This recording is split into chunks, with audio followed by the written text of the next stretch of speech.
guys, ulam na niluto. Ito po ay giniling. Giniling to guys. Gabi po yan, gabi. At pansit. Kasi po yung mga bata dito, pag kumakain po sila ng pansit. Pansit po gusto nila. Lagay po natin ito dito.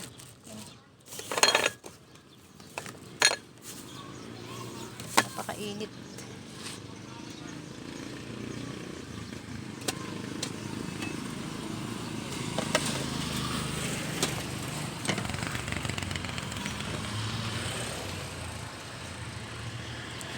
Guys, araw po ng Martes ngayon. As usual, andito na naman ako sa initan. Tiyaga at tiis lang ang ating gagawin dito. Tiyaga at tiis. Yes guys. Tiis lang po tayo guys. Ayun po, nagluto po ako ng kasi po yun, na late na po yung beans. Yun po sana ang gagawin ko, na late na po. So yung ngayon po, ang niluto lang namin ay pansit bihon, ginataang gabi, giniling na karne na may patatas, carrots at capsicum. Little capsicum lang. Tsaka lumpiang gulay po. Sarap po yung lumpiang gulay. Kaluluto lang po. Ayan lang po ang aking recipe ngayon na niluto. Dito po ako sa harap ng school. Kagaya ng mga sinasabi ko sa pagbablog ko. Ayan po. Tiis lang guys. Kahapon po ay medyo may natira naman po. Ayan na lang po. Yun na lang po ang inulam naming kagabi.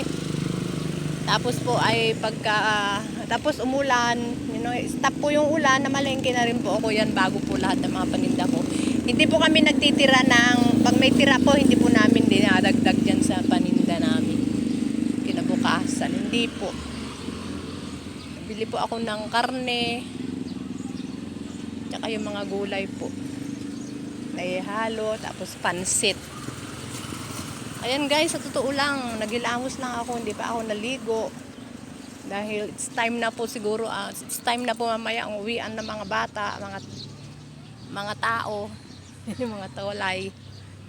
Ayan po, shout out po. Mamaya po marami na naman nakaparadang mga motor dito. Ayan po, shout out guys sa ating lugar dito sa Pilipinas, sa Solano, Nueva Vizcaya. Dito po aking lugar. I'm not sure if I come back in abroad. Yan lang po aking masasabi dahil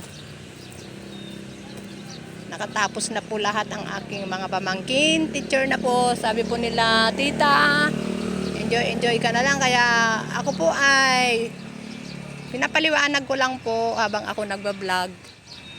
Ako po ay naglilibang-libang lang po sa pagtitinda kasi ayoko po na-stop po ako sa bahay.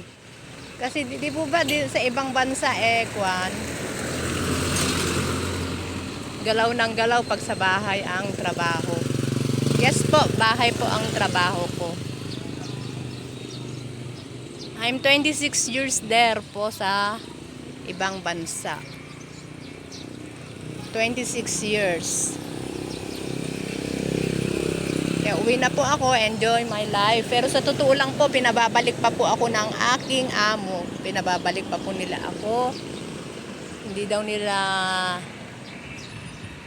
i-cancel ng aking visa because my passport po ay 10 years contract po yan.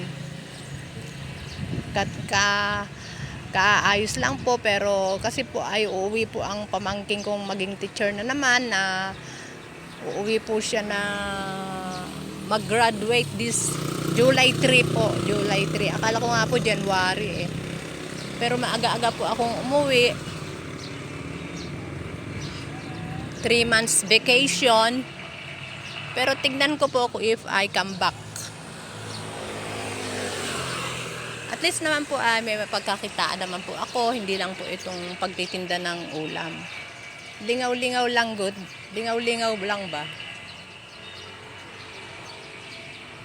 Kaysa yung magpupo ka doon sa bahay, kailangan.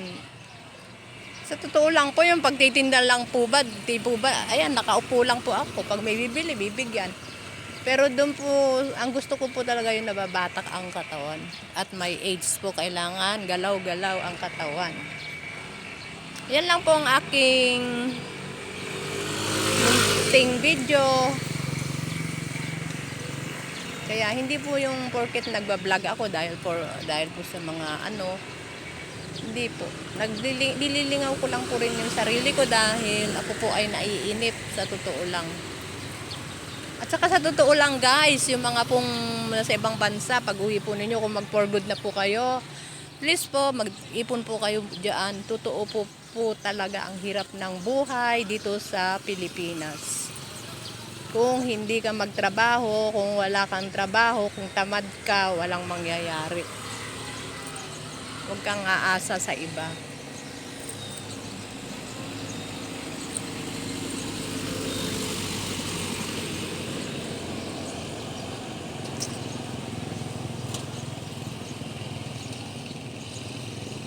Yan guys, ang aking paninda lang po ay inuulit ko na naman. Lumpiang gulay. Ang sarap po guys, oh. Ayan. Lumpiang gulay po yan. Tapos giniling. Gabi po ito na ginataan. Gabi. Manyaman. At pansit. Ayan po. Guys. Bili na po kayo. Order po kayo dyan. At dadaling ko po dyan sa joke lang. Ibang bansa. Hello guys, yung po palang uuwi ng Pilipinas na magbabakasyon or magpo-for-good na, magdala po kayo ng e-travel. Dahil nung umuwi po ako, meron pong akong kasama na walang e-travel. Ayun, pina-atras po nila, need po kailangan ng e-travel kasi dire-dire. Pag may e-travel ka, ilagay nyo sa cellphone nyo or pwede nyo rin pong isa-paseo. Pwede nyo naman pong ipagawa sa kamag-anak nyo. Ako po, pinagawa ko lang po dito sa sa pamangkin ko dito sa Pilipinas. And then, inano po niya sa cellphone ko. No problem po. Pakita lang ninyo nakalagay sa cellphone. Pwede rin po nyo ipaserox ng 2 or 3 copy. Mura lang naman dyan, di po ba? For sure lang po ba? Ayan po. Just show your e-travel and then pass. Makalabas na pa kuya ng Pilipinas. Pero pag hindi po nyo pinakita ang inyong e-travel at walang e-travel, hindi ka po kayo makalabas ng airport ng Pilipinas. Yes po. Kung gusto nyo po magpagawa ng e-travel, just message my YouTube channel. And Gcash na lang po ninyo dahil po yung pamangkin ko po ay nag-aayos po siya ng e-travel agency. E-travel lang po. Hindi po agency. Okay po, bye-bye po. Daghan salamat. Maraming salamat. Yan lang po ang pagdilinaw na sinasabi ko po. Thank you very much po. At ingat po tayo palagi sa mga senior dito sa ibang bansa at dito po sa Pilipinas dahil sobrang init, mayroon pong high blood doon kaya pala may dumaan na ambulansya kahapon. She's still young pero high blood po siya, dinala po siya. Hindi po ako nagbibiro, totoo po yan. Minom po tayo ng tubig. Ay kahapon sa sobrang init po dito, ay grabe po ang inom ko ng tubig. Kahit walang laman ang tiyan mo. Pero kanina po nagsangag yung bayaw ko. Dahil papasok po yung mga apo ko. Ngayon, kumain naman din po ako kahit paano. Kahit konti.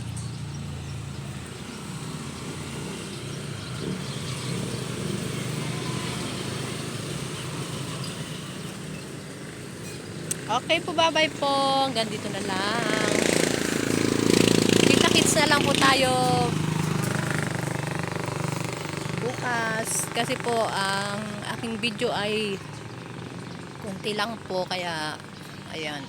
Hindi po ako masyadong makabideo dahil ako po ay very, very busy po. Lahat po kami dito sa aming bahay ay busy. Pagising ng mga apo, pupunasan, tapos paliguan ng kanilang mama na teacher po yon. Sikasuhin mo ng mga bata habang nagluto na ng kanin. Kailangan po pakainin po natin ng almusal ang ating mga apo. Hindi po na kumain sila sa umaga. Maya-maya po ay mag-uwian na po ang mga bata, guys.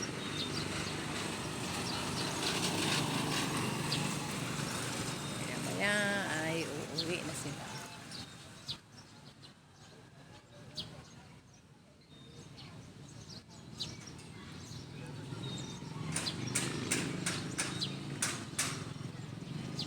Yun yung kuya ko po. Isa na rin po siyang senior. Tapos hindi na po siya makalakad.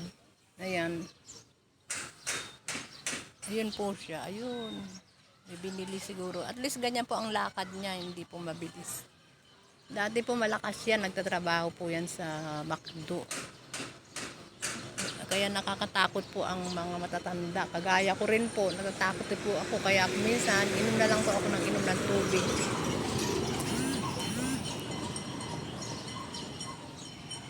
Okay po. Bye-bye. Hanggang dito na lang po ang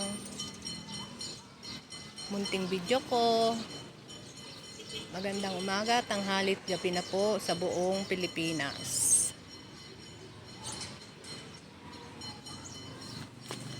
I love you po. Bye-bye.